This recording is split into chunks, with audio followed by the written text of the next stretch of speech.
vamos voltar a falar da tal da PEC da impunidade, imunidade. Tem outro nome, né, Cris? Segundo o Celso Sabino, que é autor da PEC XYZ aqui, também pode ser PEC das versões. Ele ficou bravo quando eu falei que era PEC na imunidade, viu? Ele falou com a gente na primeira hora aqui do Bastidores do Poder. É mesmo? Acho que bravo, pode ser não gostou, PEC da agilidade também. Pode ser também, PEC da sagacidade. Pode ser. PEC da autoproteção. Clarissa Oliveira. Vamos que chamar apelido você daria, os autores hein? da Polícia Federal que vivem dando nome para as operações. Eu adoro os nomes das né? operações. Então, eles conseguem dar bom nome, né? Para você é o quê, Clarissa? Boa noite. Olha, boa tarde, boa noite para vocês. De todos os que eu gosto mais é a PEC da blindagem. Eu achei o mais fiel ao que realmente é. Porque é para proteger mesmo, né, gente? Não é nem só uma questão de impunidade, para ter certeza que não chega até ali, entendeu?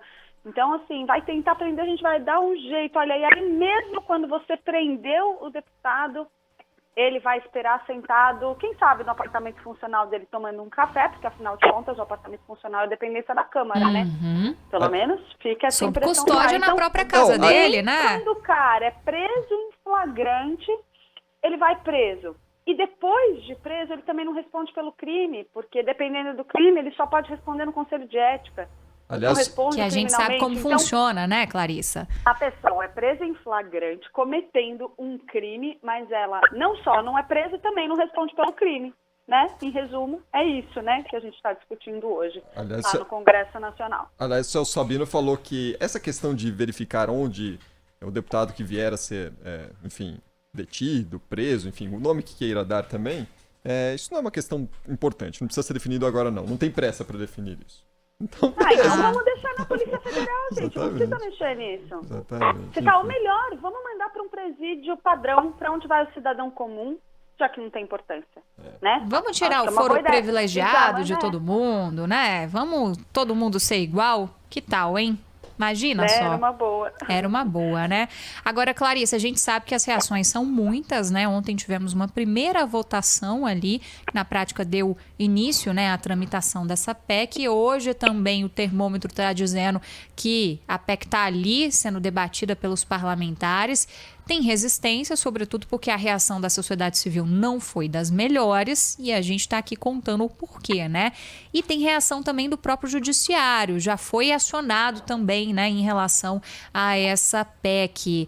Alguma sinalização do que o judiciário pensa sobre esse assunto, hein, Clarissa?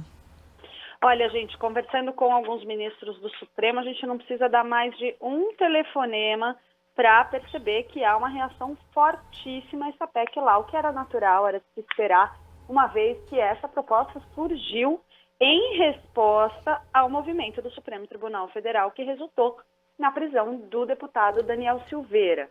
Então, a gente já tem aí um embate entre essas instituições tomando lugar, e isso tende a se prolongar. Poderia ser um embate muito maior daqui para frente se não fosse a forte reação ao projeto, que obrigou, então, os deputados a baixarem um pouco a bola, reduzirem um pouco o teor do texto que vinha sendo discutido. Ainda assim, mesmo com as mudanças já prometidas ali no relatório da deputada Margarete Coelho, ainda fica ali muita coisa que merece questionamento, que pode ser questionada de alguma forma, né? Como a gente bem mencionou aqui, esses dois exemplos de um parlamentar que, dependendo do crime que ele comete, mesmo preso em flagrante, ele não vai responder criminalmente, só vai responder no Conselho de Ética. Ou ainda essa questão do lugar para onde os parlamentares são levados, isso só para citar alguns exemplos, né, gente? Então, é uma questão polêmica que tende, sim, ainda a sofrer questionamentos, mas claramente ficou muito evidente que essa é uma agenda da qual o presidente da Câmara, Arthur Lira, não tem a menor intenção de desistir.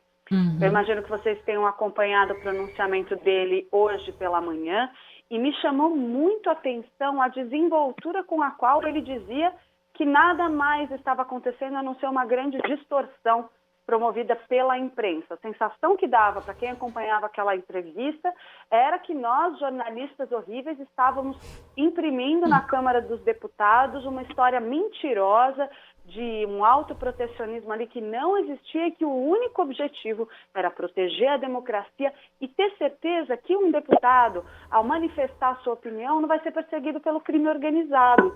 Foi mais ou menos isso que ele falou, né? Eu não sei o que vocês acham, eu entendi dessa forma.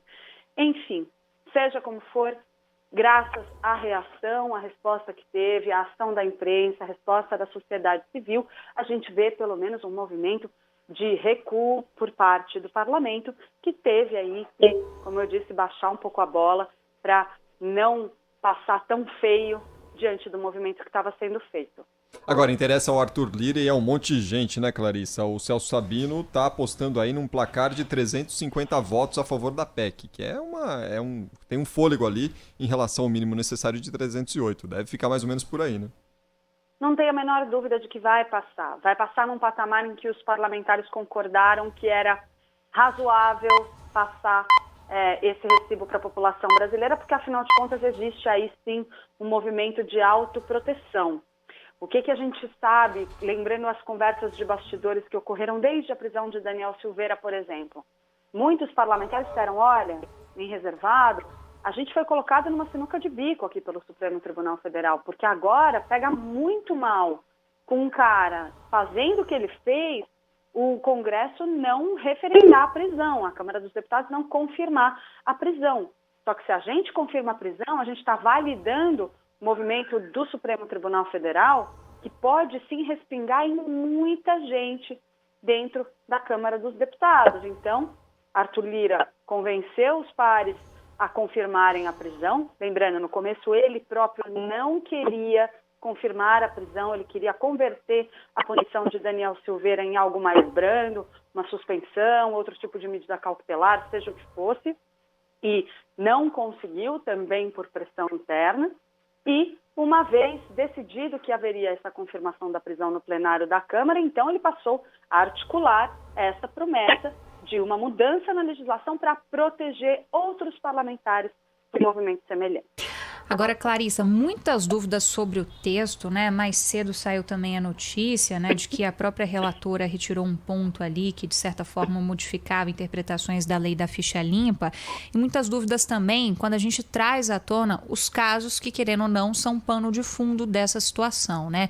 Teve a aceleração ainda maior em relação à tramitação depois da decisão do TJ sobre o afastamento da deputada Flor de Lis e, é óbvio, o caso Daniel Silveira, que foi o que gerou todo esse debate, né?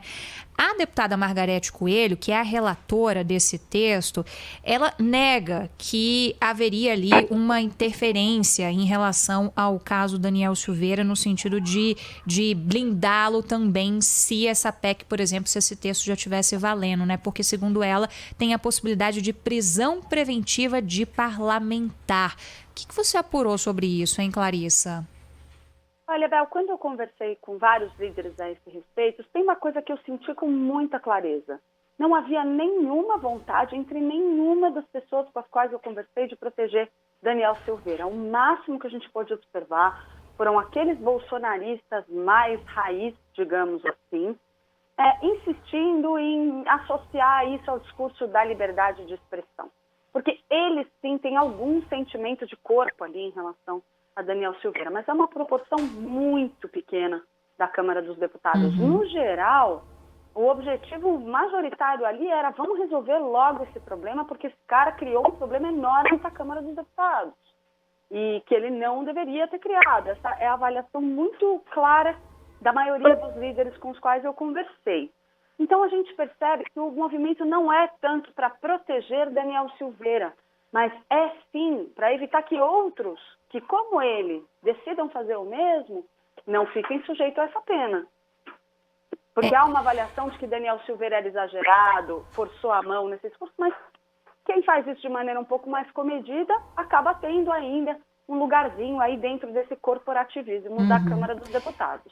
Eu faço essa provocação, não é nem tanto pensando que o que está sendo feito é em relação ao caso do Daniel Silveira, porque a gente sabe que não é, né, Clarissa? Isso está sendo feito em relação a um monte de ficha suja que a gente tem trabalhando lá na Câmara dos Deputados, né? E a começar ali pelo próprio presidente da Câmara, que se você for pegar o histórico dele, ele tem uma penca de processos lá no Supremo Tribunal Federal. A qualquer momento, ele próprio também poderia ser ali alvo de alguma ordem de ministros do Supremo Tribunal Federal.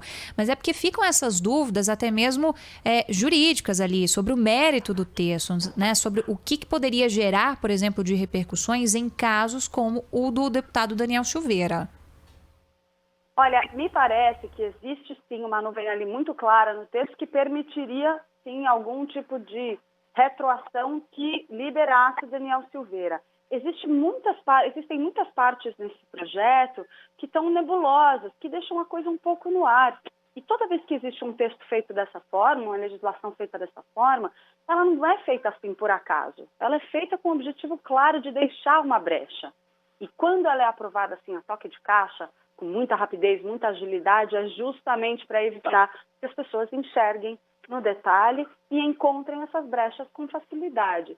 E aí a gente começa a entrar nos tais dos jabutis, como a gente fala no jargão ali da Câmara dos Deputados, do Congresso Nacional. O que nada mais é que, bom, já que a gente está discutindo um assunto tão polêmico, vamos aproveitar, vamos mexer na ficha limpa. Olha que solução maravilhosa. A gente já está discutindo tanta coisa complicada, se a gente jogar aí no meio um artigo que permite que parlamentares que tenham cometido crimes possam até mesmo escapar de serem inelegíveis lá na frente, ou seja, aí você, como a gente disse mais cedo, o cara não é preso, ele também não vai para ele não é preso, não responde pelo crime e também não fica inelegível, né?